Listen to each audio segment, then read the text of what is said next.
Hello student, हम पढ़ा रहे हैं प्राचीन इतिहास। प्राचीन इतिहास का हमारा ये नेक्स्ट लेक्चर है, जिसमें हम डिस्कशन करेंगे मौर्यकालीन के कुछ अभिलेख के बारे में। इससे पिछले की वीडियो में हमने अशोक के बारे में पढ़ा, चंद्रगुप्त मौर्य के और बिंदुसार के मौर्य के बारे में पढ़ा। अब अशोक के बाद अशोक के कुछ इंपॉर्टेंट अभिलेख हैं। उन अभिलेखों से किन-किन चीज़ की जानकारी मिलती है, इसके बारे में डिस्कस ये हम परीक्षा वाली बुक को कंप्लीट कर रहे हैं। अनसीन्ड हिस्ट्री प्राचीन इतिहास की ये बुक है। पूरी किताब को हम कवर करेंगे, उसके बाद एमसीक्यू क्वेश्चन भी कवर करेंगे। तो अब हमारा है मौर्यकालीन। मौर्यकालीन के जो अभिलेख हैं, वो कौन-कौन से अभिलेख हैं, कहाँ से प्राप्त हुए हैं, इन अभिलेख से किस चीज़ की जानकारी मिलती है, सब डिस्कशन करेंगे हम। मौर्यकालीन इतिहास के संदर्भ में अभिलेखों का बहुत महत्व है।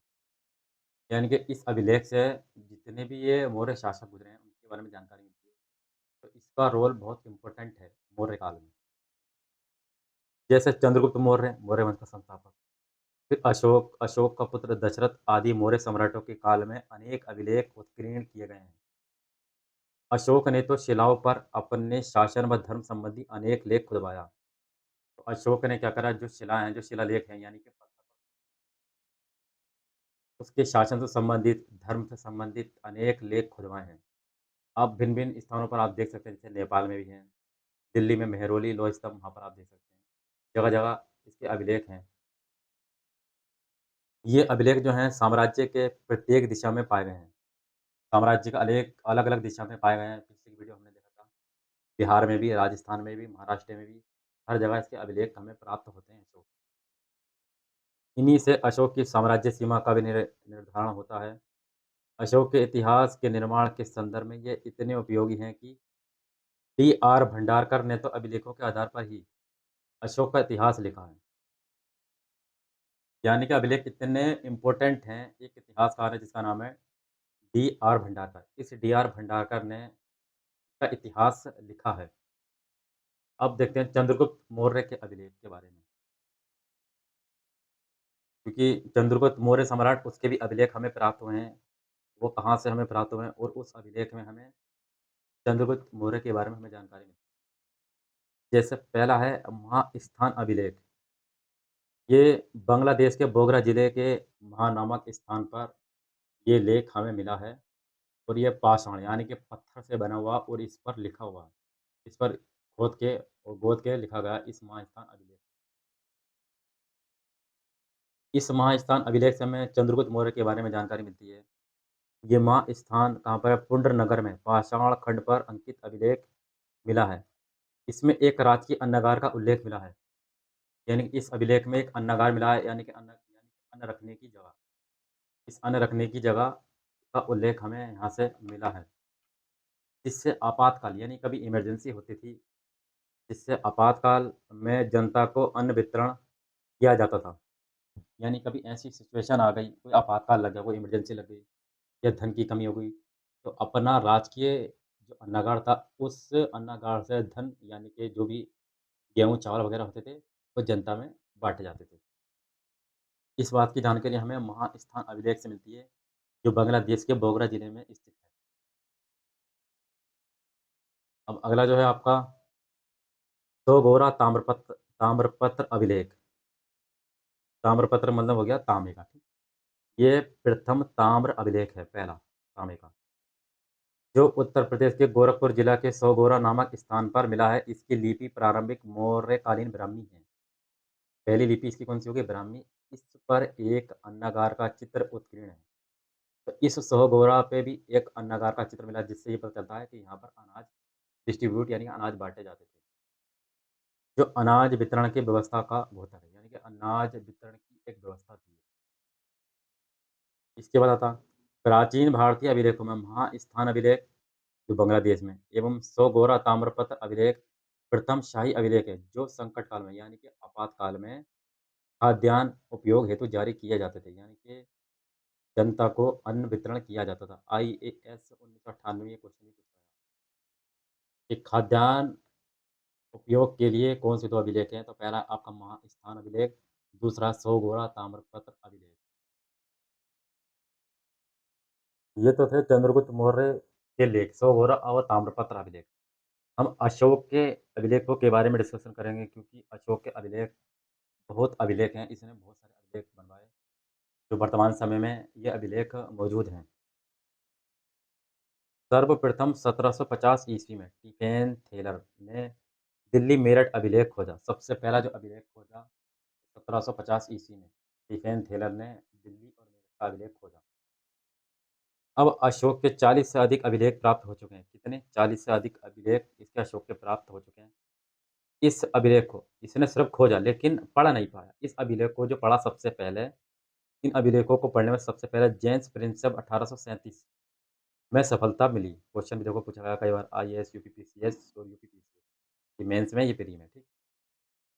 तो स्टीफेन टेलर ने इसको खोजा 1750 में और काफ़ी टाइम बाद लगभग मान लो और जेम्स प्रिंसेप ने इसको पढ़ा।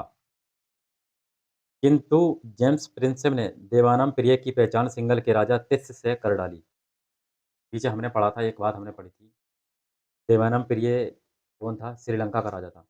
तो उसने इसमें पढ़ा और इसकी तुलना सिंघल सिंघल यानी कि श्रीलंका का राजा था तिस्स तिस्स से कर डाली।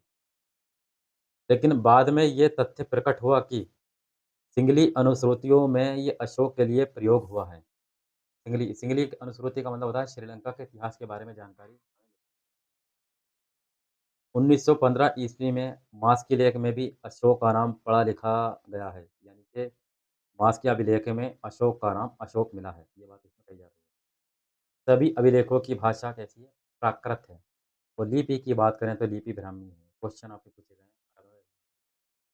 जितने भी अभिलेख हैं उसकी भाषा प्राकृत और लिपि ब्राह्मी है। कुछ अभिलेख ऐसे मिलेंगे जो आपके होंगे खरोष्टी लिपि में, अरमिक लिपि में और यूनानी लिपि में भी उत्कीर्ण हैं।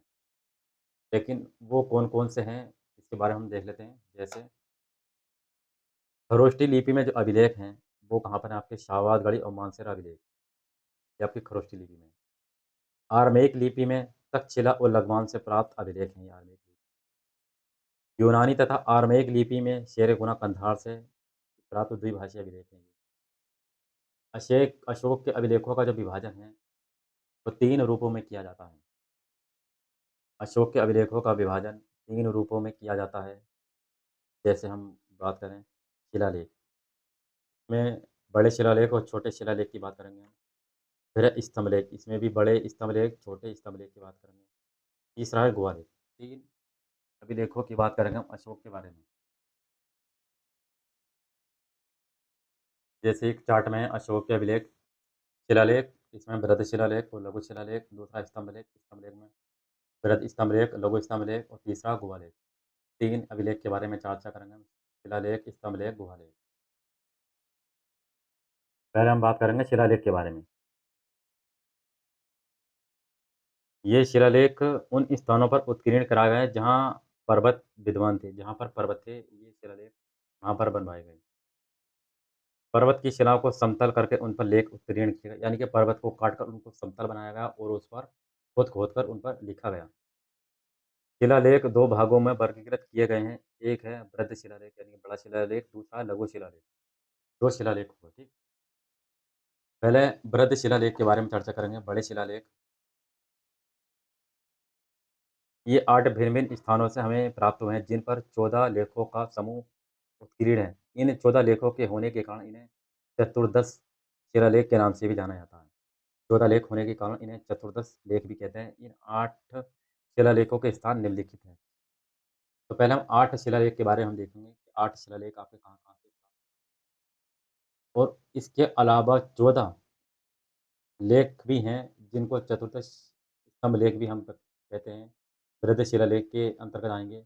1 से लेकर के 14 लेख के बारे में चर्चा करेंगे और 8 शिलालेख के बारे में हम चर्चा करते हैं। पहला हम देखेंगे शाहबाज़गढ़ी शिलालेख। शाहबाज़गढ़ी शिलालेख, ये शिलालेख जो है पाकिस्तान के पेशावर के ज़िला से मिला है। पाकिस्तान के पेशावर में स्थित है शाहबाज़गढ़ी शिलालेख। और शाहबाज़गढ़ी शिलालेख जो है वो किस किस लिपि में है? खरोष्टी लिपि में। अभी हमने पीछे देखा था खरोष्टी लिपि में। इसको 1836 ईस्वी में जनरल कोर्ट ने इसका पता लगाया था। जनरल कोर्ट ने इसका पता लगाया 1836 ईस्वी में। अगला है आपका मनसेरा शिलालेख।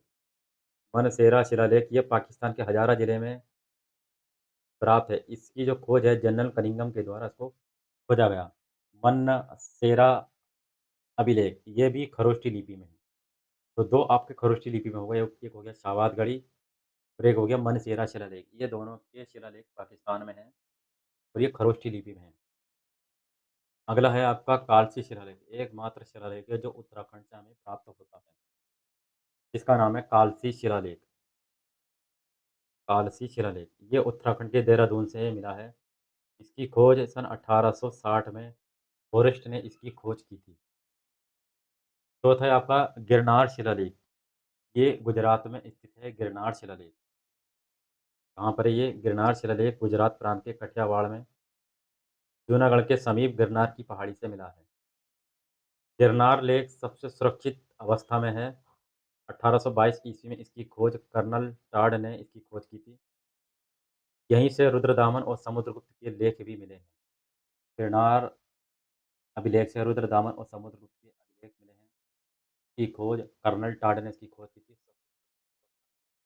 शिलालेख हमें मिला है। अब अगला देखते हैं 5वाँ शिलालेख। 5वाँ शिलालेख आपका सोपारा शिलालेख। कौन-सा? सोपारा शिलालेख। ये महाराष्ट्र के थाना जिले में एक खंडित शिला पर मिला है। इस पर 8वें शिलालेख का कुछ भाग उत्कीर्ण है। माना जाता है कि पहले यहाँ सभी 14 लेख थे। पहले यहाँ पर 14 लेख थे, लेकिन अब ऐसा नहीं है। पहले माना 8वां शिलालेख सोपारा महाराष्ट्र के थाना। अगला जो शिलालेख है, एरगुडी शिलालेख। ये दक्षिण के आंध्र प्रदेश में स्थित है। एरगुडी शिलालेख। एरगुडी शिलालेख। ये आंध्र प्रदेश के कुर्नूल जिला में स्थित है। यहाँ बड़ा शिलालेख के साथ-साथ लघु शिलालेख भी प्राप्त हुए हैं। बड़े शिलालेख तो मिले हैं, इसके साथ-साथ लघु शिलालेख भी मिले हैं। यहीं से एक शिलालेख मिला है जिसकी लिपि दाएँ से बाएँ, यानी कि जो लिखावट है वो दाएँ से बाएँ है। इस शिलालेख की खोज 1929 ईस्वी में अणु घोष ने इसकी खोज की। तो ये 7 शिलालेख हो गए। 8 थे ना शिलालेख? अब 7वाँ और 8वाँ शिलालेख के बारे में देखते हैं। 7वाँ और 8वाँ शिलालेख। 7वाँ शिलालेख है धौली। 7वाँ शिलालेख है धौली और 8वां शिलालेख है जोगड़। धौली शिलालेख की बात करें, ये उड़ीसा के पुरी जिले से तथा जोगड़ शिलालेख उड़ीसा के ही गंजाम जिले से मिला है। तो दोनों शिलालेख उड़ीसा के ही हो गए। 7वाँ शिलालेख और 8वां शिलालेख। 7वां हो गया धौली, 8वां हो गया जोगड़ शिलालेख। ये हमें उड़ीसा से मिले हैं। इन दोनों शिलालेखों पर 11वां व 12वां लेख उत्कीर्ण नहीं है।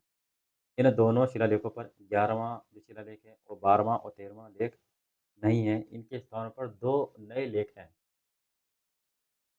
11वां, 12वां, 13वां लेख नहीं है। इनके स्थानों पर 2 नए लेख उत्कीर्ण हैं, जिन्हें 2 अलग यानी कि प्रथम कलिंग प्रलेख जो बॉक्स में आपको दिया गया है, बॉक्स में हम देखते हैं इसके बारे में।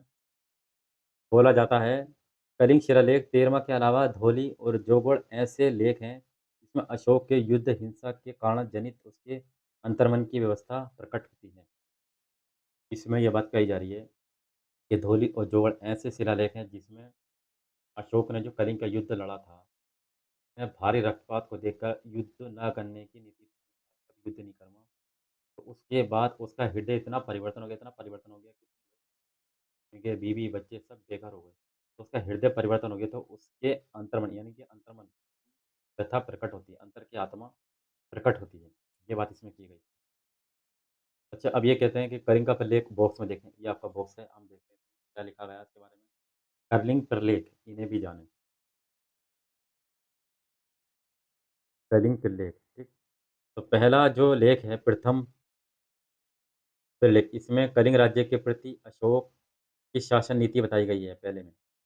नगर के न्यायाधीशों को निष्पक्षता से न्याय करने को कहा गया है। मनुष्य को अकारण कैद या यातना न दी जाए। यानी कि जो मनुष्य है उसे कैद न किया जाए, ना ही उसे कठोर दंड दिया जाए। इसे देखने के लिए प्रत्येक 5वें वर्ष धम्म महामात्य भेजे जाएँगे।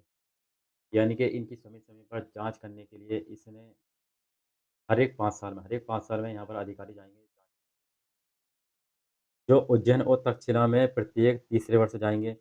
इसी में अशोक कहता है कि प्रथम पृथक शिलालेख में एक अशोक भी कहता है कि सभी प्रजा मेरी संतान है। जिस तरह मैं अपनी संतान के लिए इहलोक और पारलौक के सुख की कामना करता हूँ, उसी तरह मैं भी सभी मनुष्य के लिए करता हूँ।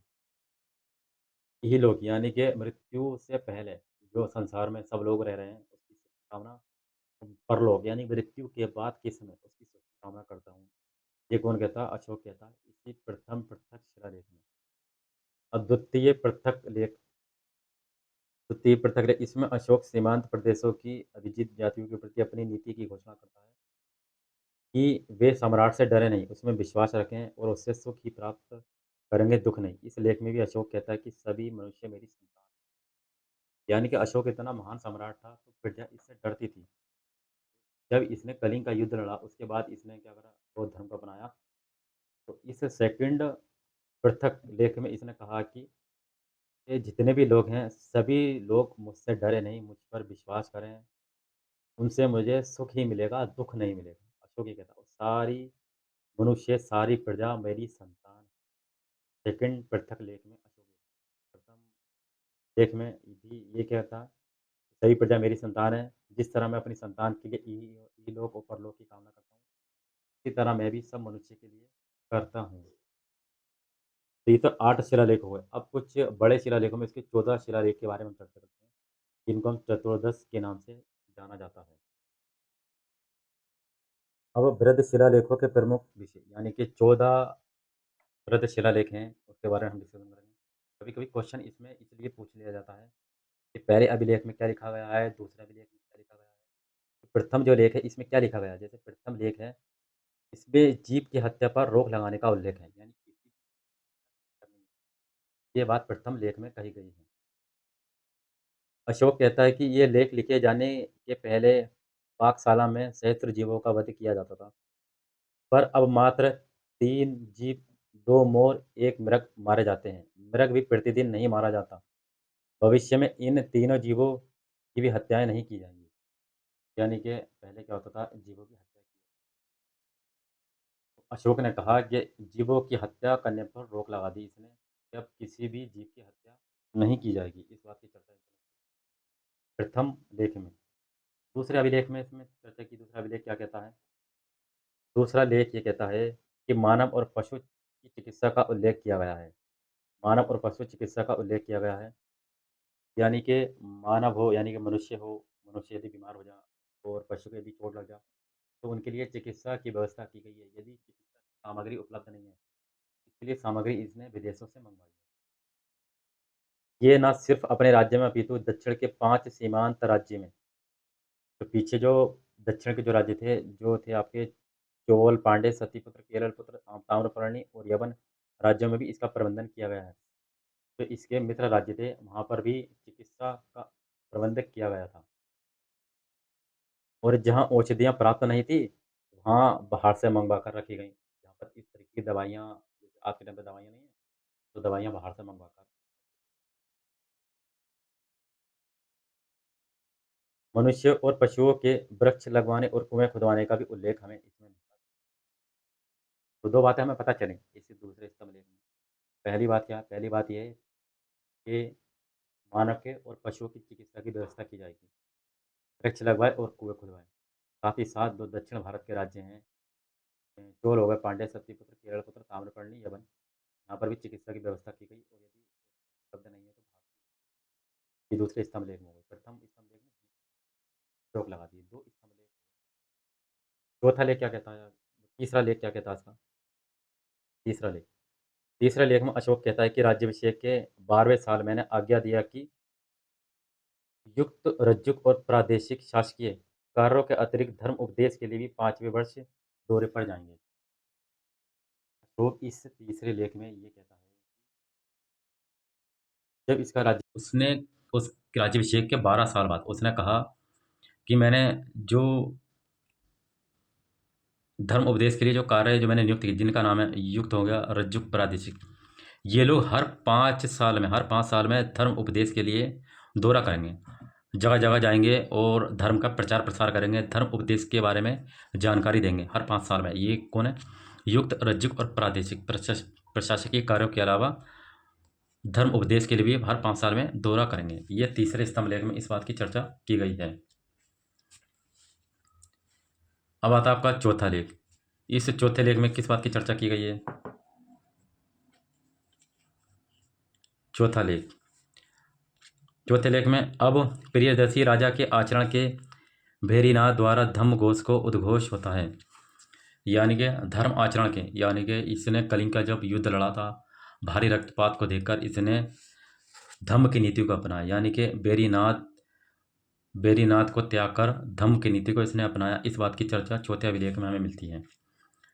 विमान, हस्ती, अग्नि, स्कंद आदि दिव्य रूपों का दर्शन कराया जाता था, जिससे ब्राह्मण श्रवणों का आदर, माता पिता का आज्ञा पालन, हिंसा का त्याग आदि इतना बढ़ गया था जो पहले कई 100 वर्षों तक नहीं हुआ था। ये चौथे अभिलेख में इस बात की चर्चा की गई है कि भैरी घोष को त्याग कर इनने धम्म घोष को अपनाया, यानी कि धर्म के मार्ग पर चला ये अशोक। अगला है इसका पांचवा लेख। पांचवा लेख क्या कहता है? पांचवा लेख, इस लेख में अशोक कल्याणकारी कार्य जो कठिन होते हैं करने पर बल देते हैं। इसी लेख में उल्लेख किया गया है कि राज्याभिषेक के 13वें साल धम्म महामात्रों की नियुक्ति की जाएगी। यानी कि जो पांचवा जो अभिलेख है, अशोक जो है, जो कल्याणकारी जो कार्य हैं, जो कठिन कार्य होते हैं, जो नहीं करे जाते, उनकी करने पर बल देता है और इस अभिलेख के माध्यम से धम्म महामात्रों की नियुक्ति की जाएगी। ये पांचवें अभिलेख में इस बात की चर्चा की गई है। अब है आपका छठा लेख। छठा लेख क्या कहता है? छठे लेख के बारे में चर्चा करें। छठा लेख, सर्वलोक हित से बढ़कर कोई अच्छा कार्य नहीं हो सकता। सर्वलोक का मतलब यह है कि ब्रह्मांड, यानी कि सभी चीज़, पृथ्वी हो गया, आपका ज़मीन हो गया, भूमि हो गई, सभी चीज़, इससे बढ़कर कोई अच्छा कार्य नहीं। मैं जो भी पराक्रम, मैं जो भी कार्य करता हूँ, ठीक, उसका प्रयोजन यह है कि प्राणी मात्र का, प्राणी यानी कि मनुष्य का जो भी ऋण मेरे ऊपर है उससे मैं मुक्त हो जाऊँ। यानी कि किसी भी मनुष्य का मेरे ऊपर कोई कोई उधार नहीं रहे, कोई ऋण नहीं हो, कोई मतलब पैसा उधार नहीं हो, कोई चीज़ उधार नहीं हो। अशोक इसी लेख में कहता है कि प्रत्येक समय और प्रत्येक समय पर, चाहे मैं भोजन कर रहा हूँ, चाहे मैं महल में हूँ, अंतःपुर में हूँ और पशुशाला में हूँ, घोड़े की पीठ पर बैठा हूँ, चाहे उद्यान में हूँ या बाग वाटिका में हूँ, कहीं भी हूँ, सब स्थानों पर राज के प्रतिवेदन मुझे प्रजा के लिए कार्य की सूचना दें। कहने का मतलब ये होगा इसका छठा अभिलेख में कि सर्वलोक हित से बढ़कर, इस ब्रह्मांड से बढ़कर कुछ नहीं है और किसी भी प्राणी का मेरे ऊपर कोई ऋण, कोई उधार नहीं हो। यानी कि किसी ने ऐसा नहीं हो कि सम्राट भोजन कर रहे हैं तो उनसे बात नहीं की जाए, या महल में नहीं है, कहीं बाहर चले गए तो उनसे कोई फरियाद नहीं किया। तो इस बारे में ये कहता है कि किसी भी कंडीशन में मैं प्रजा के लिए उपस्थित रहूँगा। मतलब अगर मैं भोजन कर रहा हूँ तब भी मुझे आज्ञा दें, तब भी मैं प्रजा के लिए उपस्थित रहूँगा, चाहे महल में हूँ, अंतःपुर में हूँ, पशुशाला में हूँ, घोड़े की पीठ पर हूँ, उद्यान हूँ, कहीं भी जाऊँ, सभी स्थानों पर राज के कार्य मुझे प्रजा के कार्य की सूचना दें और मैं सर्वत्र में प्रजा का कार्य करता हूँ। मैं प्रजा के कार्य के लिए सम्राट बना हूँ और प्रजा की ही रक्षा मैं करूँगा। ये छठे लेख में अशोक कहता है। आई होप आपको समझ में आ रहा है छठा अभिलेख। अब सातवां स्तंभ लेख। सातवां लेख क्या कहता है? इस लेख में धार्मिक सहिष्णुता और उदारता का उल्लेख किया गया है। धार्मिक का मतलब होता है धर्म से संबंधित, और सहिष्णुता का मतलब होता है मतलब असहमति होते हुए ही सहमति को स्वीकार करना। यदि कोई सम्राट को, यदि कोई बात ऐसी बताते हैं कि जिससे सम्राट संतुष्ट नहीं है, लेकिन फिर भी उसकी असहमति को स्वीकार करता है कि यार कहीं ऐसा ना हो कि चलो, मान लिया किसी ने इसके काम को कहा कि मुझे राजा ये काम करना, ठीक, राजा जी उससे संतुष्ट नहीं है, लेकिन फिर भी उस काम को करेंगे कि ऐसा ना हो मैं इसके काम को नहीं करूं तो क्या पता फिर ये सोचे कि सम्राट ने मेरा काम नहीं किया। यानी कि असहमति होते हुए भी सहमति को स्वीकार करना, उसको बोलते हैं सहिष्णुता, ठीक। और उदारता का उल्लेख किया गया है इस सातवें अभिलेख में। सभी मनुष्य पर सभी संप्रदाय के मनुष्य निवास करें, क्योंकि सभी आत्म संयम और आत्मशुद्धि चाहते हैं। हर एक स्थान पर हर संप्रदाय के लोग, हिंदू, मुस्लिम, सिख, ईसाई, कोई भी हो, सभी लोग निवास करें और जितने भी लोग हैं वो क्या चाहते हैं? आत्म संयम चाहते हैं, आत्मा की शुद्धि चाहते हैं। क्योंकि हर एक चीज़ को, जैसे गौतम बुद्ध के बारे में हमने पढ़ा, उन्होंने देखा कि संसार दुखों से भरा हुआ, हर एक चीज़ को मरना है, चाहे वो परिंदा हो चाहे वो जानवर हो, चाहे वो मनुष्य हो, ठीक है नहीं, हर एक चीज़ को मरना है। ये 7वां अभिलेख में इस बात की चर्चा की गई। अब हम 8वां लेख के बारे में देख लेते हैं। 8वां लेख क्या कहता है आपका? 8वां लेख, 8वें, इस लेख में प्रजाओं द्वारा यात्रा विहार करने की आलोचना की गई है और धम्म यात्रा की श्रेष्ठ माना गया है। तो इसमें जो है यात्रा विहार, यानी कि ऐसा, यात्रा विहार का मतलब था ऐसा नहीं कि घूमने फिरने के लिए जा रहे हैं हर जगह, इसकी आलोचना की गई है। इसकी जगह आप धम्म की यात्रा कर सकते हैं, यानी कि धर्म का प्रचार प्रसार करने के लिए यात्रा कर सकते हैं। इसको इन्हें श्रेष्ठ माना। अशोक के राज्याभिषेक के 10वें साल में बोध गया की यात्रा पर गया था। ये उल्लेख मिलता है जब इसका 10 साल हो गया था राज्याभिषेक के, तो बोध गया की यात्रा पर यह गया था। ये 8वां लेख में इस बात की हमें जानकारी मिलती है।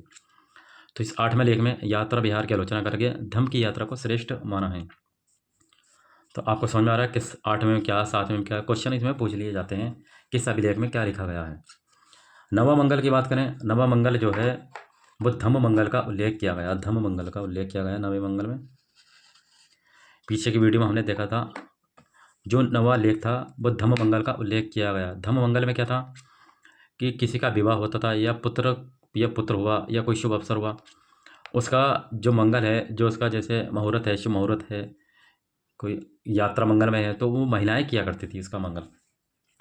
तो उन्होंने इसकी आलोचना की है, क्यों ना इसको ख़त्म करके और आप इसकी जगह गुरुजनों का आदर करो, बड़ों का सम्मान करो, इस तरीके की बातें अगर करोगे, इस तरीके का काम करोगे तो साधारण धन से अच्छा ये वाला काम है। तो इसने धम्म मंगल का ये बात कही है इनने नवें लेख में। 10वें लेख में अशोक यश और कीर्ति की अपेक्षा धर्म पालन पर अधिक बल देता है। अशोक जो है यश कीर्ति, इससे अच्छा धर्म का पालन करना चाहिए, उस पर अधिक बल देता है ये अशोक। तो 10वें होगा, ठीक। अब 10वें का 4 और देख लेते हैं, 4 कौन कौन से इसके लेख हैं। ये बृहद लेख हो जाएंगे। बृहद लेख के बाद इसके फिर लघु शिलालेख के बारे में चर्चा करेंगे। अगला है 11वां लेख। 11वां लेख, इसमें धम्मदान का उल्लेख किया गया है। धम्मदान का मतलब हो गया माता पिता का आदर करें, बड़ों का सम्मान करें, अहिंसा से दूर रहें। ये इसमें धम्मदान का उल्लेख किया गया है इसके 11वें लेख में। अच्छा, 12वां लेख क्या कहता है इसका? 12वां लेख, इसमें अशोक सभी धर्मों के प्रति अपनी उदार दृष्टिकोण अथवा धार्मिक सहिष्णुता को व्यक्त करता है, यानी कि उसको डिटेल से बताता है। मनुष्य को अपने धर्म का आदर करना चाहिए और दूसरे धर्म की अनाकरण निंदा नहीं करनी चाहिए। यानी कि जो इसमें ये कहता है कि अशोक के अपने धर्म का आदर करो, किसी दूसरे धर्म की बुराई नहीं करनी चाहिए। अशोक ये कहता है क्योंकि लोग एक दूसरे के धर्म को सुने, इसमें सभी संप्रदाय बहुश्रुत होंगे, यानी कि सभी संप्रदाय, यानी कि जितने भी धर्म है आपके, एक दूसरे धर्म को सुनेंगे, एक दूसरे धर्म को जानेंगे, तो इससे आपको जानकारी मिलेगी और सभी संप्रदाय आपसे परिचित होंगे तथा संसार का कल्याण भी होगा। ये 12वें अभिलेख में, यदि आप एक दूसरे की बात नहीं सुनेंगे और मन मुटाव होगा, कटाव होगा, तो फिर इससे संसार का कल्याण नहीं हो सकता। ये 12वें अभिलेख में कहता है अशोक। अब 13वां लेख आ गया। 13वां अभिलेख तो इम्पोर्टेंट है ही, जो कलिंग युद्ध के बारे में सब लोग पढ़ते हैं, सब स्टूडेंट को पढ़ाया जाता है, लेकिन इसके अलावा अलग हटके जो और लेख हैं उसके बारे में क्वेश्चन पूछ लिया जाता है। जो 13वां लेख है वो तो आपको पता ही है, 261 ईसा पूर्व में इसने कलिंग को जीता। 13वां अभिलेख, इसमें धम्म विजय का उल्लेख किया गया है। इसी में कलिंग युद्ध और उसकी हृदय विदारक घटनाओं का उल्लेख किया गया है। इन घटनाओं ने अशोक का हृदय परिवर्तन कर दिया था। जो कलिंग का युद्ध था इतना भयंकर था, इसमें इतने लोग मारे गए थे, बताते हैं कि लगभग 1.5 लाख लोग बंदी बनाए गए थे, 1 लाख लोग की हत्या कर दी गई थी, उससे कई गुना लोग मारे गए थे। तो इसका हृदय परिवर्तन हो गया था। अशोक ने इसी लेख में 5 यवन राजाओं का उल्लेख भी किया गया है। जो 5 यवन राज्य थे, जो इसके एंटियोकस थे, मग था, ठीक, और तुर्मे थे, इसके 5 राज्य थे। इस तरीके से इनने उसका भी उल्लेख किया गया है। वे इसमें राज्य के जंगली अटवी जातियों के प्रति उदारता का उल्लेख करते हुए उन्हें चेतावनी भी देता है। क्वेश्चन आपके देखो पूछे गए हैं हर एक एग्जाम में, ये टीजीटी में पूछा गया। ये Uttar Pradesh government inter college सन 2012 में ये क्वेश्चन भी पूछा गया है। 13वां। अब आगे आपका लास्ट जो है 14वां लेख। 14वां लेख के बाद आपके ये जो है 14 लेख जो है समाप्त हो जाएंगे। 14वां लेख क्या कहता है? 14वां लेख, इस 14वें लेख में अशोक कहता है कि मेरा राज्य अत्यंत विशाल है। साम्राज्य तो हमने देखा था पिछले की वीडियो में, इसका साम्राज्य बहुत बड़ा था। उत्तर में अफगानिस्तान से लेकर के पूर्व में गुजरात और इसके मतलब पश्चिम में गुजरात और पूर्व में बंगाल और दक्षिण में कर्नाटक, तो इसका राज्य फैला हुआ था। बाकी केरल और तमिलनाडु और असम में इसका राज्य नहीं फैला था। इसमें बहुत से लेख खुदवाए गए हैं, जो कहीं संक्षेप में और कहीं विस्तार से लिखवाए गए हैं। कुछ बातें मधुरता के कारण बारंबार लिखवाई गई हैं। संभवतः लिपिकार के भूल से कुछ अपूर्णता भी रह गई है। तो 14वें अभिलेख में इसका राज्य अत्यंत विशाल है। ये जो बात की जो चर्चा है वह 14वें अभिलेख में की गई है। अब लघु शिलालेख के बारे में हम देख लेते हैं। लघु शिलालेख, बृहद शिलालेख तो हमने देख लिया, 8 शिलालेख थे और 14 लेख के बारे में हमने डिस्कशन कर लिया।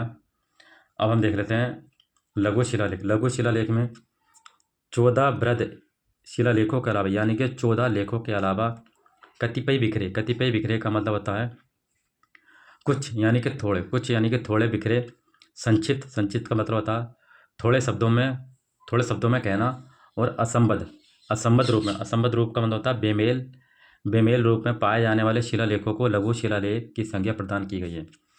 यानी कि 14 शिलालेखों के अलावा कुछ बिखरे हुए और छोटे संक्षिप्त रूप में और बेमेल तरीके से कुछ शिलालेख मिले हैं जिनकी चर्चा की गई है और उनको हम लघु शिलालेख कहते हैं। पहले हम एक दृष्टि से देख लेते हैं ये लघु शिलालेख कौन कौन से कहाँ से हमें प्राप्त हुए हैं। जैसे बात करें अहरोरा शिलालेख, अहरोरा शिलालेख आपका कहाँ मिलेगा? आपको उत्तर प्रदेश, जिला मिर्ज़ापुर में। सासाराम बिहार, जिला शाहबाद। बेराट भावरू राजस्थान के, जिला जयपुर में है ये। फिर गुर्जरा मध्य प्रदेश के, जिला दतिया में है। गुर्जरा में अशोक का नाम अशोक मिलेगा। अगला है रूपनाथ मध्य प्रदेश के, जबलपुर में। सारोमारा मध्य प्रदेश के, जिला शहडोल में। पनगुडरिया मध्य प्रदेश के, जिला सीहोर में। ब्रह्मगिरी कर्नाटक के, जिला चित्रदुर्ग में। जटिंगमेश्वर ये भी कर्नाटक में है आपका, कर्नाटक में ज़्यादा मिलेंगे। ये भी कर्नाटक में, जिला चित्रदुर्ग। उडेगोलम ये भी कर्नाटक का, जिला बेल्लारी। सिद्धपुर ये भी कर्नाटक का, जिला चित्रदुर्ग। मास्की में अशोक का नाम अशोक मिलता है, ये भी कर्नाटक में है, जिला रायचूर। फिर आया गोभी मठ, ये भी कर्नाटक का, जिला मैसूर। पालकीगुंड कर्नाटक का, जिला मैसूर। फिर अगला नेतूर, ये भी कर्नाटक का, जिला मैसूर। अगला है आपका एयरगुडी आंध्र प्रदेश, जिला कुरनूल। और अगला है आपका राजुल मंडगिरी आंध्र प्रदेश, जिला कुरनूल। यहाँ पर इसके लघु शिलालेख प्राप्त हुए हैं, ये आप देख सकते हैं। किसी से भी कोई सा क्वेश्चन पूछ लिया जाएगा कि कौन सा लघु शिलालेख कहाँ पर है। तो हमने बात करी बड़े शिलालेखों के अलावा जो संक्षिप्त रूप में बिखरे हुए शिलालेख हैं उनको लघु शिलालेख कहते हैं। इनमें अशोक बौद्ध धर्म में विश्वास करता है, इनमें अशोक जो है बौद्ध धर्म में विश्वास करता है। और अशोक अपनी यात्रा वृत्तांत का उल्लेख करता है। यात्रा वृत्तांत का मतलब हो गया अपनी यात्रा हो गया, अनुभव हो गया, उसके बारे में चर्चा करता है। माता पिता के आज्ञा पालन, प्राणियों पर दया करना, सदा सत्य बोलना जैसे नैतिक आचरण का उल्लेख किया गया है। अशोक के लघु शिलालेखों में से मास्की लेख से सर्वप्रथम 1915 ईस्वी में अशोक का नाम अशोक पढ़ा गया। मास्की और गुर्जरा लेख में भी अशोक का नाम अशोक मिला है। एक तो मास्की लेख में अशोक का नाम अशोक मिला है सन 1915 ईस्वी में। इस लेख में अशोक ने स्वयं को बुद्ध शाक्य कहा है। किसमें? मास्की लेख में अशोक ने स्वयं को क्या कहा? बुद्ध शाक्य कहा है। बाद में गुर्जरा हो गया, नेतूर हो गया, उडेगोलम हो गया, बेलाड़ी कर्नाटक के लेखों में भी अशोक का नाम उल्लेख हमें प्राप्त हुआ है। मास्की लेख की खोज बीडेन ने किया था। जो मास्की जो लेख है इसकी खोज किसने किया था? बीडेन नाम के व्यक्ति ने किया था, जिसमें अशोक का नाम अशोक मिलता है और अशोक को बुद्ध शाक्य कहा गया है। इसके अलावा भावरू बेराट अभिलेख में अशोक द्वारा भूदेवों ब्राह्मणों को मिथ्या सिद्ध करने का उल्लेख मिलता है। इसी लेख में अशोक ने स्वयं को महाधिराज व प्रियदर्शी लाज मगधे, अर्थात इसका मतलब हो गया प्रियदर्शी मगध नरेश कहा है। बुद्ध जो है संघ और धम्म त्रिरत्न में आस्था व्यक्त किया है। यही अभिलेख से उसे बौद्ध धर्मावलंबी प्रमाणित करता है। ये जो बौद्ध धर्म के त्रिरत्न हैं बुद्ध, धम्म और संघ, इसी से ही अशोक बौद्ध धर्म को मानता है और यही सबसे प्रमाणित अभिलेख है जो अशोक ने बौद्ध धर्म को अपनाया था। अब हम स्तंभ लेख के बारे में हमने देखेंगे। जो इसके स्तंभ लेख हैं, कौन कौन से स्तंभ लेख इसके कहाँ से हमें प्राप्त हुए हैं। पहले हम देखेंगे बृहद स्तंभ लेख। शिलालेख के बारे में हमने देखा। शिलालेख में हमने बृहद शिलालेख और लघु शिलालेख के बारे में हमने डिस्कशन करा। अब हम देख लेते हैं स्तंभलेख। स्तंभलेख में हम पढ़ेंगे बृहद स्तंभलेख और लघु स्तंभलेख। मैदानी क्षेत्रों में जहाँ पर्वत नहीं थे, शिलालेख में हमने देखा था जहाँ पर्वत थे उसको समतल करके उसको खोदा गया, लेकिन स्तंभलेख में ऐसा नहीं था। जहाँ पर्वत नहीं थे, ये मैदानी क्षेत्रों में, वहाँ अशोक ने पाषाण स्तंभ स्थापित करवाया। स्तंभ लेख भी दो प्रकार के थे। एक बृहद स्तंभ लेख जो 7 लेखों का समूह है, इसमें धर्म व प्रशासनिक विषय वस्तु का उल्लेख है। दूसरे लघु स्तंभ लेख जिन पर राजाज्ञा उत्तीर्ण है। तो दो हो गए। जो बड़े थे उनकी संख्या 7 थी, और उस 7 में उसके धर्म से संबंधित, उसकी प्रशासन से संबंधित, इसके विषय वस्तु का उल्लेख किया गया है। अब पहला आ गया आपका बृहद स्तंभ लेख।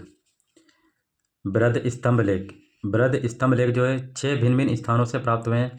ये संख्या में 7 लेखों के समूह है, इसीलिए इसे सप्त स्तंभी कहा जाता है। तो 6 स्थानों से हमें प्राप्त हुए हैं, लेकिन इनकी संख्या की बात करें तो इनकी संख्या है आपकी 7, इसीलिए इसे सप्त स्तंभ लेख भी कहा जाता है। तो पहला है आपका दिल्ली टोपरा स्तंभ लेख। दिल्ली टोपरा स्तंभ लेख प्रारंभ में यह हरियाणा के यमुनानगर जिले के टोपरा कला में स्थापित करवाया था, जिसे फिरोज शाह तुगलक ने टोपरा से मंगवाकर दिल्ली में स्थापित करवाया। यानी कि ये अभिलेख ऐसे थे जो पर्वत पर नहीं थे, ये ऐसे थे पाषाण से बनाकर स्थापित करें, यानी कि इनको एक स्थान से दूसरे स्थान पर इनको रख लो। तो पहले ये दिल्ली टोपरा आपका हरियाणा में था, लेकिन जब शासक आता फिरोज शाह तुगलक, इस फिरोज शाह तुगलक क्या करता, दिल्ली टोपरा अभिलेख को कहाँ पर, दिल्ली में स्थापित करवाता है। दिल्ली में यहीं से एक मात्र स्तंभ लेख है जिस पर अशोक के 7 लेख उत्कीर्ण हैं। इसी में अशोक के 7 लेखों के नाम हमें मिलते हैं, जबकि अन्य जो बृहद स्तंभ लेख हैं केवल 6 ही उत्तीर्ण हैं, जिनमें सर्वप्रथम जेम्स प्रिंसेप ने इसे पढ़ा और खोजा। किसने था, टिफेन थेलर ने इसको खोजा था। इसे पढ़ने और अंग्रेजी में अनुवाद किया। ये अशोक का अंतिम अभिलेख था। अब पढ़ते हैं आपको दिल्ली मेरठ स्तंभ लेख। दिल्ली मेरठ स्तंभ लेख।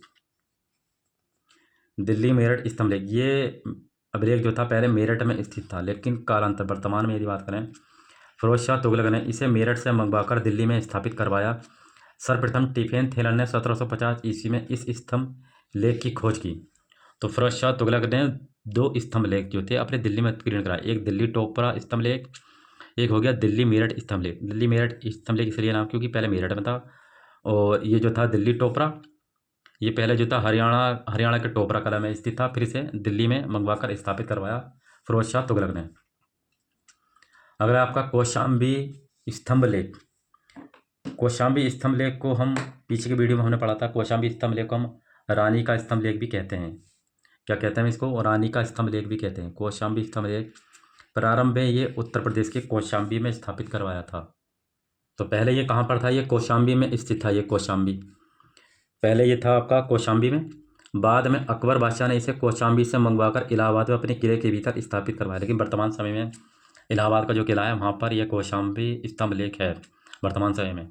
कभी भी आप विजिट करें तो वहाँ पर आप जाके देखना। अशोक के 3 अन्य बड़े स्तंभ लेख, लोरिया, अरराज, लोरिया नंदनगढ़ और रामपुरवा स्तंभ लेख, तीनों बिहार के चंपारण जिले में स्थित हैं। 3 बड़े स्तंभ लेख हैं, एक है लोरिया अरराज, दूसरा है लोरिया नंदनगढ़, तीसरा रामपुरवा। 3 स्तंभ लेख जो बिहार के चंपारण जिले में स्थित हैं, ये अशोक के स्तंभ लेख। रामपुरवा स्तंभ लेख जो है, रामपुरवा स्तंभ लेख की खोज 1872 ईस्वी में कार्लायल ने की थी। रामपुरवा स्तंभ लेख की खोज 1872 ईस्वी में किसने की थी, कार्लायल ने की थी।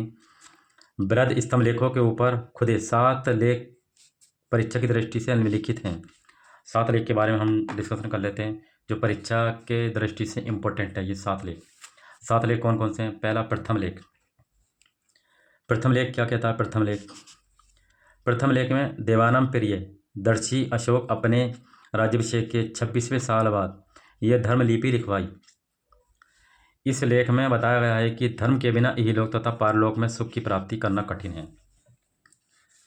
देवानंद प्रियदर्शी, ये पहले लेख में इस बात की हमें जानकारी मिलती है और बताता है कि 26 साल के बाद यदि आपका धर्म नहीं है तो इहलोक यानी कि मृत्यु से पहले, मृत्यु के बाद आपको सुख की प्राप्ति नहीं मिल सकती। इस लेख से इस बात का पता चलता है कि राज्य के अधिकारी स्वयं धर्म का पालन करते और कराते हैं। इसमें आदेश दिया गया है कि धर्म के अनुसार लोगों का पोषण करो, शासन का विधान करो, सुख पहुँचाओ और शासन करो। ये पहले स्तंभ लेख में कहा गया है, यानी कि धर्म के अनुसार लोगों का पोषण करो, शासन का मतलब शासन के आधार पर अपनी जो कानून व्यवस्था उसको चलाओ और सुख को पहुँचाओ और शासन करो। ये पहले लेख में कहता हूँ। सेकंड लेख द्वितीय सेकंड लेख में किस बात की चर्चा मिलती है? इस लेख में धम्म की परिभाषा और अशोक द्वारा संपादित कतिपय यानी कि कुछ उपकारी कार्यों एवं उचित व्यवहारों को लिपिबद्ध यानी कि इकट्ठा किया गया है।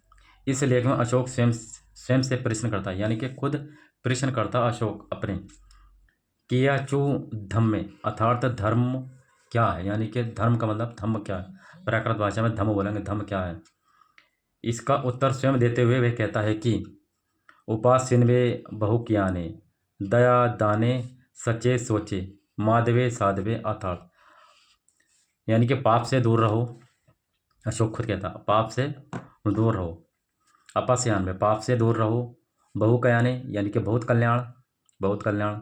दया मतलब दया, दाने मतलब दान, सच्चे मतलब सत्यवादिता, सोचे मतलब पवित्रता, माधे मतलब मित्रता, सत्य मतलब साधुता ही धर्म है। ये बात इतने कही। अशोक कहता है कि दो पायो, चौपायो, पक्षियों तथा जलचरों पर अनेक प्रकार के उपकार मेरे द्वारा किए गए हैं। पुनः ब्राह्मणों, श्रवणों और भृत्यों के प्रति उचित व्यवहार का उल्लेख भी इसी लेख में किया गया है। सेकंड लेख में इस बात की चर्चा की गई है। अब इसका है तीसरा लेख। तीसरे लेख में क्या कहता है? तीसरे लेख में अशोक आत्मनिरीक्षण अर्थात निजति पर बल देता है और धर्म के मार्ग पर 5 आसीनों का मतलब हो गया पापहीनता अर्थात पाप, प्रचंडता, क्रूरता, क्रोध, अहंकार, ईर्ष्या का उल्लेख करता है। आत्मनिरीक्षण का मतलब हो गया यानी कि बाहरी चीज़ों पर ध्यान नहीं देना, अपने आत्मा की जो बात है उस पर ध्यान देना, उसको कहते हैं आत्मनिरीक्षण। ये तीसरे अभिलेख में इस बात की चर्चा की गई है। और 5 आसनम यानी कि पापहीनता, इस 5 पापों से दूर रहना, जैसे प्रचंडता हो गया, क्रूर हो गया, क्रोध हो गया, अहंकार हो गया, ईर्ष्या हो गया, इसका उल्लेख करता है। अगला आपका चौथा लेख। इस चौथे लेख में किस बात की चर्चा की गई है? यह स्तंभ लेख अशोक के राज्याभिषेक के 26 साल बाद उत्कीर्ण कराया। इसमें जनपदों में रज्जुकों की नियुक्ति की, उनके कर्तव्य कार्यों का वर्णन किया गया। इसमें रज्जुकों की तुलना धायमा से कराते हुए योग्य धात्री की संज्ञा भी दी जाती है। अब ये रज्जुक जो थे इनकी नियुक्ति की ये भी कार्य करेंगे और हर 5 साल में राज्य का दौरा करेंगे, यानी कि धर्म उपदेश का प्रचार प्रसार भी करेंगे। रज्जुक की जो नियुक्ति की गई है। 5वां लेख क्या कहता है? 5वें लेख में किस बात की चर्चा हमें मिलती है? 5वां लेख अशोक ने अपने राज्याभिषेक के 26 साल बाद ये धम्म लिपि लिखवाई। इसमें जीवों का वध निश्चित किया गया, यानी कि जीवों का हत्या करना बंद कर दिया गया और दंड समता, व्यवहार समता का विधान सिद्धांत लागू किया गया। वैदिक और महाकाव्य काल में ब्राह्मणों को समता सिद्धांत में विशेषाधिकार प्राप्त था। इसके अलावा इसमें 25 बार कैदियों को मुक्त किए जाने का उल्लेख किया गया। इसने 25 कैदियों को मुक्त किया, इसका उल्लेख 5वें अभिलेख में मिलता है। और जीवों का वध नहीं करना चाहिए, इस बात की चर्चा की है। और ये अशोक के 26 साल के बाद, राज्याभिषेक के 26 साल के बाद ये धम्म लिपि में खुदवाया इसको, ताकि लोग आगे चलकर इस बात की जानकारी हासिल करें। अगला है आपका छठा लेख। छठा लेख में क्या? अशोक ने राज्याभिषेक के 12 साल बाद ये लेख उत्कीर्ण करवाया, जिसमें लोगों के हित और सुख की वृद्धि हो। छठे अभिलेख में लोगों के हित की बात करी और लोगों को सुख मिले, दुख नहीं मिले। अशोक कहता है कि मैं अधिकारियों की परीक्षा करता हूँ जिससे लोगों को सुख पहुँचा सकूँ। वह कहता है कि मैं सभी संप्रदायों का बहुश्रुति बहुविधि आदर करता हूँ, यानी कि जितने भी संप्रदाय हैं, अलग अलग धर्म के लोग हैं, मैं सबका सम्मान और सबका आदर करता हूँ। इस बात की चर्चा छठे लेख में मिलती है, यानी कि सभी संप्रदायों का सम्मान करता हूँ, लोगों के हित और सुख की वृद्धि हो। अब आता 7वां लेख। 7वें लेख में किस बात की चर्चा की गई है? इस 7वें लेख में 7वां लेख, इस लेख में अशोक ने धर्म की अभिवृद्धि हेतु यानी कि धर्म की अभिवृद्धि करने के लिए ने धर्म प्रज्ञापन एवं धार्मिक शिक्षा दिलवाने पर बल दिया। लोगों और जीव मात्र के सुखार्थ लोक कल्याणकारी कार्यों का संपादन किया, जैसे सड़कों के किनारे वट वृक्ष एवं आम्र वाटिका लगवाई, कुएँ खुदवाए, विश्राम गृह बनवाया, आराम गृह बनवाया इसने। तो इसने लोगों के लोक कल्याणी कार्य के लिए इसने अनेक कार्य किए। तो धार्मिक शिक्षा भी दिलवाई इसने और आम्र वाटिका बनवाई, कुएँ खुदवाए, लोगों के रहने के लिए कुछ आरामगाह भी इसने बनवाए। साथ में जो अभिलेख में इस बात की हमें जानकारी मिल जाती है। अब अगला है आपका लघु स्तंभ लेख। ठीक, तो 7 स्तंभ लेख हमने देख लिए। अब 7 जो स्तंभ लेख थे वो बड़े थे, जिसके बारे में हमने डिस्कशन कर लिया। अब इसके लघु स्तंभ लेख के बारे में हम देख लेते हैं। लघु स्तंभ लेख में इसकी क्या क्या चर्चा की गई है। जैसे अशोक की राज की घोषणाएं जिनमें स्तंभों पर उत्कीर्ण हैं, सामान्यतः लघु स्तंभ लेख या रॉयल स्टोन लेटर के नाम इन्हें दिया गया है। इन लेखों में बौद्ध धर्म के तीर्थ स्थलों, तीर्थ यात्राओं एवं धर्म उत्पेदन मतभेदों के निराकरण आदि का वर्णन किया गया है। तो इस लघु स्तंभ लेख में जो अशोक के राज की घोषणाएं की गई हैं, बौद्ध धर्म के तीर्थ स्थानों, तीर्थ यात्राओं और धर्म में मतभेद, इस बात की चर्चा की गई है।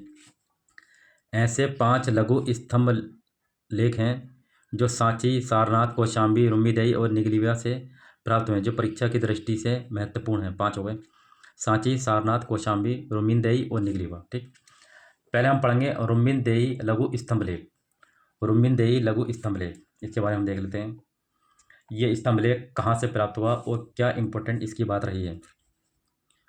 रुम्मीदेई लघु स्तंभ लेख नेपाल की तराई में स्थित अभिलेख की खोज फ्यूरर ने की थी। किसने की थी? फ्यूरर ने इसकी खोज की थी। इस स्तंभ लेख से ज्ञात होता है कि अशोक ने अपने राज्याभिषेक के 20वें साल लुम्बिनी की यात्रा की थी। 10वें साल इनने किसकी यात्रा की थी? बोध गया की, जो पीछे हमने डिस्कशन किया। जब 20 साल हो गया तो इसने लुम्बिनी की यात्रा की, क्योंकि ये बुद्ध शाक्यमुनि का जन्म स्थल माना जाता है, क्योंकि इस लुम्बिनी में गौतम बुद्ध का जन्म हुआ था। इसलिए इसने गौतम बुद्ध जहाँ जहाँ भी गए, इसने सम्राट अशोक ने वहाँ पर उसकी यात्रा की। इसकी जानकारी हमें जो है रुम्मीदेई लघु स्तंभ लेख से हमें इसकी जानकारी मिलती है। इस स्तंभ लेख से मौर्यकालीन कर व्यवस्था का भी हमें ज्ञान प्राप्त होता है। अशोक ने यह धार्मिक कर बलि को समाप्त कर दिया, यानी कि बलि एक टैक्स था, उस कर को इन्होंने समाप्त कर दिया तथा राजस्व को 1/6 से घटाकर 1/8 कर दिया। इस कारण स्तंभ लेख को आर्थिक स्तंभ लेख के नाम से भी जाना जाता है। तो इसने कर को यानी कि टैक्स को हटा दिया, तो इसे आर्थिक स्तंभ लेख भी कहा जाता है। क्वेश्चन इसके जो पूछे गए हैं आप देख सकते हैं पीसीएस और टीजीटी में। अगला जो स्तंभ लेख है निगलीना स्तंभ लेख। अगला जो स्तंभ लेख आपका निगलीना स्तंभ लेख, यह नेपाल की तराई में स्थित है। इसमें कनक मुनि के स्तूप को संदर्भित कराने का उल्लेख मिलता है। कनक मुनि बुद्ध का ही नाम है। कनक मुनि किसका नाम है? बुद्ध का नाम है, जिसकी जानकारी हमें निगलीवा के स्तंभ लेख से मिलती है। और बुद्ध के 5 नाम और हैं। पहला है विपश्यन, विश्वभू, 2 नाम हो गए, विपश्यन, विश्वभू।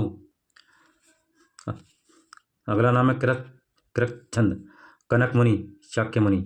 पाली भाषा में के साहित्य में उल्लिखित ये बौद्ध धर्म के 5 नाम हैं।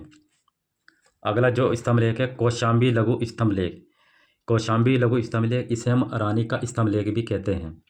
कौशाम्बी लघु स्तंभ लेख ये उत्तर प्रदेश के कौशाम्बी से प्राप्त हुआ। इसमें अशोक की रानी कारुवकी और उसके एकमात्र पुत्र तीवर का उल्लेख किया गया है। इसे रानी का अभिलेख भी कहा जाता है। क्वेश्चन भी पूछा गया है पीजीटी में।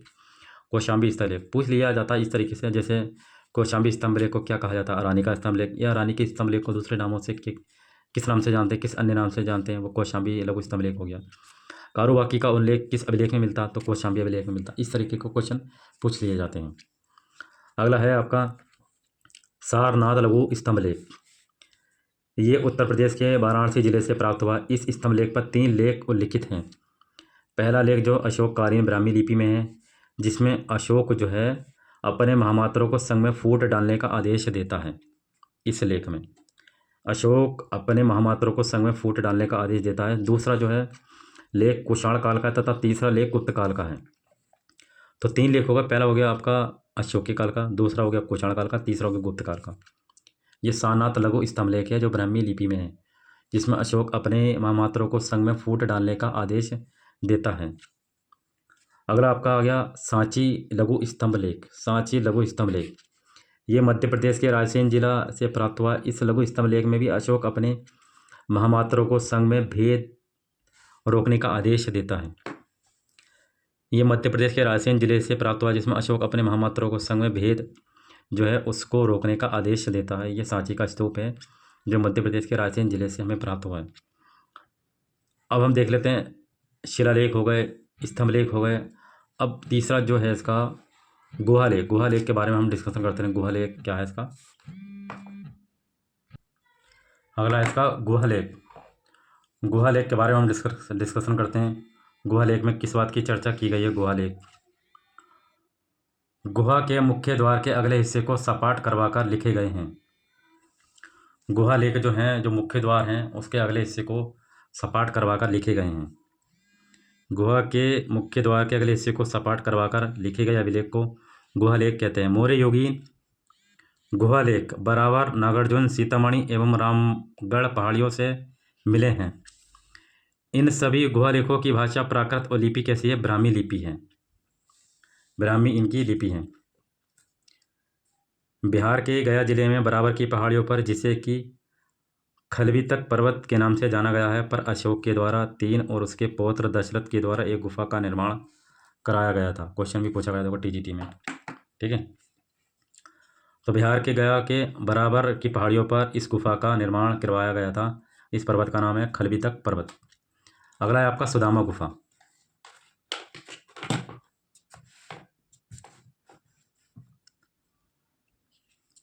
अगली गुफा का नाम है सुदामा गुफा। इसे अशोक ने अपने राज्याभिषेक के 12 साल के बाद निर्मित करवाया था। 12 साल के बाद इस गुफा का बनवाया था। अगली गुफा है कड़ चौपड़ गुफा। अशोक के राज्याभिषेक के 19 साल बाद इसको बनवाया था। अगली गुफा विश्व जोफी गुफा। अशोक के राज्याभिषेक के 12 साल बाद इस गुफा का निर्माण करवाया था। चौथा है लोमर्श ऋषि गुफा। लोमर्श ऋषि गुफा, इस गुफा का जो निर्माण है अशोक का जो पुत्र था दशरथ, लोमर्श ऋषि गुफा, इसे अशोक के पुत्र दशरथ ने निर्मित करवाया था। ये स्थापत्य की दृष्टि से सबसे उत्तम है। इसे बेशरम गुफा भी कहते हैं। इसी गुफा में मोखरी शासक के अनंत वर्मन का उल्लेख भी हमें इस गुफा में प्राप्त होता है। बेशरम गुफा में मोखरी वंश के शासक अनंत वर्मन का इस गुफा में उल्लेख किया गया है। अगली गुफा भारत में चट्टानों को काटकर बनाई जाने वाली गुफाओं में वास्तुकला की दृष्टि से बराबर की गुफाएं सबसे आरंभिक उदाहरण है। इसकी खोज 1785 में हेरिंगटन ने इसकी खोज की थी, बराबर की गुफाओं। अगली आपकी नागार्जुन पहाड़ी पर, इसका अशोक का जो पुत्र था दशरथ, नागार्जुन पहाड़ी पर दशरथ द्वारा निर्मित 3 गुफाएं हैं। इन गुफाओं की दीवारों पर उत्तीर्ण चित्रों से ज्ञात होता है कि अशोक की भांति दशरथ भी देवानंद प्रिय की उपाधि धारण करता है। अशोक के बाद इसका पुत्र था दशरथ। दशरथ ने भी देवानंद प्रिय की उपाधि धारण की। ये हमें नागार्जुन पहाड़ी की गुफा से हमें प्राप्त होता है। अगला जो है गोपिका गुफा। गोपिका गुफा, इसे 232 ईस्वी में बनवाया था। अगली है बदीथी का गुफा। ये गुफा चट्टान की एक दरार में अवस्थित है। तीसरी है भैया गुफा। ये गुफा बराबर में 4 और नागार्जुन 3 की जुड़वा पहाड़ियों पर स्थित ये 7 गुफाएं आजीवक संप्रदाय को अशोक और दशरथ द्वारा दान देने के लिए निर्मित करवाई गई थी। क्वेश्चन भी देखो पूछा गया 2 बार। अगर छत्तीसगढ़ के सरगुजा जिले में विंध्याचल पर्वत में रामगढ़ गुफा अवस्थित है। ये गुफा यक्ष की विरह स्थली कही जाती है। यक्ष की विरह स्थली किसे कही जाती है? रामगढ़ गुफा को कही जाती है। तो आई होप आपको समझ में आया होगा। ये हमारा पूरा हो गया अशोक के बारे में। जितने लघु शिलालेख, स्तंभ शिलालेख, जितने भी शिलालेख थे इंपॉर्टेंट, सारे इसमें पूरे हो गए। अब हम नेक्स्ट वीडियो में अशोक जो मौर्यकालीन है, जो मौर्यकाल की व्यवस्था के बारे में चर्चा करेंगे। उसकी धार्मिक व्यवस्था, केंद्रीय व्यवस्था, राजनीतिक व्यवस्था और उसकी कला के बारे में डिस्कशन करेंगे नेक्स्ट वीडियो में। ये हमारा अशोक सम्राट के बारे में पूरा कंप्लीट हो गया, जिसमें हमने अलग अलग शिलालेखों की चर्चा की। अशोक को किन किन चीज़ों का ज्ञान था और अपने धर्म से संबंधित क्या क्या चीज़ें इन्हें खुदवाई और लिखवाई, इसके बारे में डिस्कशन किया। अब मौर्यकालीन शासन व्यवस्था के बारे में नेक्स्ट वीडियो में चर्चा करेंगे। चलिए, थैंक्स।